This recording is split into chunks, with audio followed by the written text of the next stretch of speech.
अस्सलामुअलैकुम दोस्तों। तो पाकिस्तान वर्सेस साउथ अफ्रीका पहले दिन का खेल ख़त्म हो गया है। जैसा कि मैंने कहा था लंच ब्रेक में कि ये विकेट बैटिंग ट्रैक नहीं है। क्या किया हमने? हमने स्पिनर स्पेशलिस्ट नहीं खड़ा खिलाया। हमने 4 फास्ट बॉलर रखे और फास्ट बॉलर भी वो जिनको हम इतना नहीं समझा सके कि तुमने बॉल करानी कहाँ है। आमिर जमाल का मैंने स्पेशली नाम लिया था इससे पहले वाली वीडियो में कि उसको समझाना पड़ेगा। उस वक्त तक उसने 1 ओवर करवाया था। मैंने कहा था इसको समझाना पड़ेगा कि तुमने किस लाइन और लेंथ पे बॉल रखनी है। किसी ने उसको कुछ भी नहीं बताया और उस लड़के को 15 ओवरों में उसको शायद 85 रन पड़े हैं। 85 रन्स, ये तो वनडे में पड़ता है यार इतना। अब आप ये देखें कि उसके बाद आपने 4 आउट कर लिए और उसके बाद 235 रन की पार्टनरशिप आपने खा ली। अच्छा, विकेट जो है ना वो कोई इतना उसमें नहीं है कि वो बैटिंग के लिए बड़ा इजी है और रोड है। ना ना ना ना ना, कुछ भी नहीं है। आपको एक स्पेशलिस्ट स्पिनर चाहिए था, वहाँ आपने गलती की टीम को सिलेक्ट करने में। दूसरा ये था कि अपने बॉलर्स को की लाइन और लेंथ उनको बताना था। कप्तान साहब का ये काम था। उस जो सीनियर प्लेयर थे, जो रिजवान पीछे खड़े हुए थे, उनका काम था कि वो बताएं। आप देखें कि ये जो सलमान अली आगा लड़का है, ये गेम अवेयरनेस इसकी इतनी ज़्यादा है कि ये वो स्टैम्प माइक में ना आवाज़ आ रही होती है तो ये जो चीज़ बोलता है कि ऐसे हो जाएगा वो हो जाता है, लेकिन उसकी बातों को इग्नोर कर देते हैं। वो कह रहा है कि मुझे डीप मिड विकेट लेने दो, बॉल में वो मुझे मारेगा वहाँ पे और तेज़ निकलेगी और मुझे पीछे फील्डर लेने दो। वो कोई उसकी नहीं सुन रहा, वहाँ से उसने उसको चौका पड़ जाता है।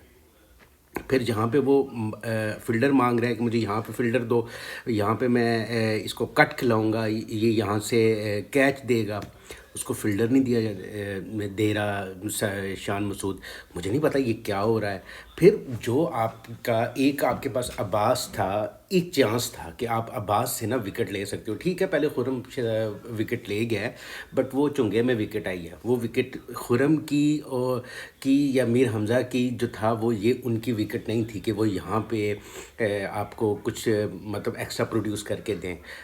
बट जिससे आपने कुछ लेना था अब्बास से, उसको आपने फील्डिंग क्यों नहीं ठीक खड़ी करके दी?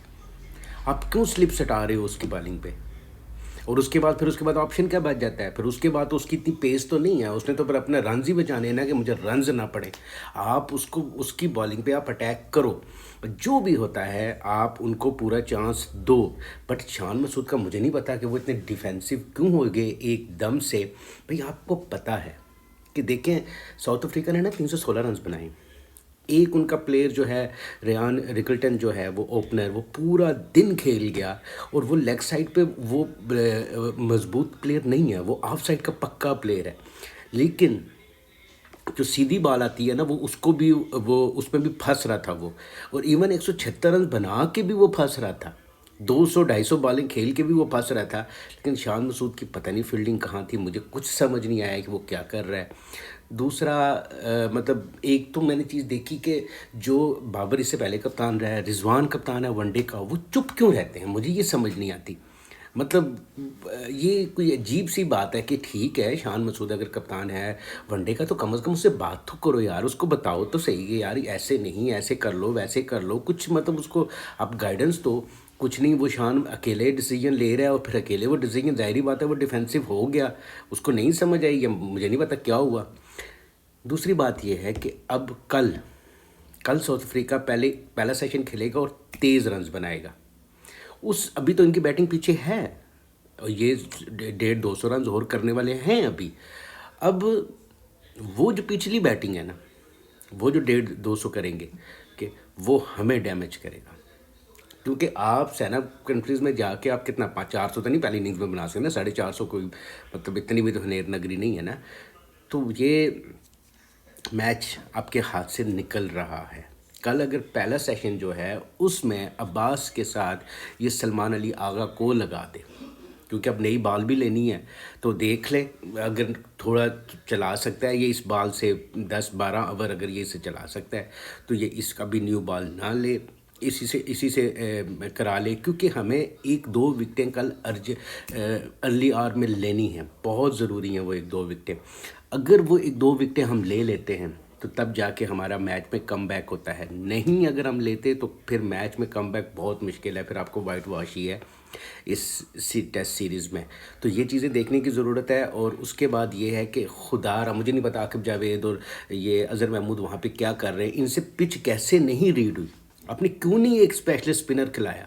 मैं लंच ब्रेक में भी मैंने यही बात की थी कि आपसे ब्लंडर हो गया कि आपने इस विकेट पे आपने नहीं खिलाए, स्पिनर नहीं खिलवाया, आपके पास स्पिनर थे। अब देखें आपने आपने वो कमरान से बॉलिंग करवाई, उस बेचारे को देख कितनी बॉलिंग की हुई है, और वो उसने भी ठीक बॉलिंग कराई, एक ओवर कराया उसने, ओवर अच्छा निकाला। लेकिन अब वहाँ पे क्या मतलब, कामरान उसके बस की बात नहीं है। दूसरी जो सलमान अली आगा, एक आपके पास स्पिनर है, आपको एक स्पेशलिस्ट स्पिनर चाहिए था। आपके फास्ट बॉलरों को कोई कसूर नहीं था, मत उनको क्रिटिसाइज़ करें यहाँ पे। उन बेचारों को के साथ वहाँ पे उन फास्ट बॉलरों के हाथ में था क्या कि वो करे। ये तो सारा मतलब विकेट तो विकेट होता है ना कि कहाँ किस प्लेयर ने चलना है। तो ऐसे ऐसे ही मैं डंडा लेके हम शुरू हो जाए, नहीं नहीं पाकिस्तानी फास्ट बॉलरों का कसूर है, इनका कसूर है, उनका नहीं, उनका कसूर नहीं है, सिलेक्शन का कसूर है। अब देखें जैसे 2 टेस्ट मैच हम इंग्लैंड से पाकिस्तान में जीते, वो स्पिनर्स की वजह से जीते। अगर वैसी विकेटें बना के तो हम यही वाले फास्ट बॉलर बेचारों को डाल देते तो क्या होता। तो इस तरह अकॉर्डिंग टू द कंडीशन आपको टीम सेलेक्ट करनी पड़ती है, अकॉर्डिंग टू द कंडीशन आपको प्लेयर्स देखने पड़ते हैं, पर उनको उनकी जगह पे रखना पड़ता है। तो ये चीज़ें बहुत ज़रूरी हैं।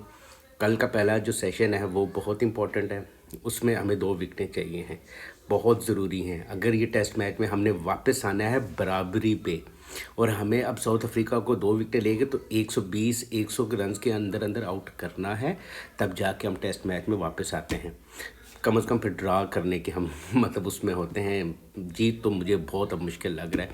एनीवेज़ उम्मीद अच्छी रखनी चाहिए। तो इसी पे आज की वीडियो ख़त्म करते हैं। अगर आपको मेरी वीडियो अच्छी लगे तो मेरे चैनल को सब्सक्राइब कीजिए, इस वीडियो को लाइक कीजिए, शेयर कीजिए अपने दोस्तों के साथ, और हमें दीजिए इजाज़त। इंशाल्लाह अगली वीडियो में आपसे मुलाकात होगी। तब तक अल्लाह हाफ़िज़, जज़ाकल्लाह खैर।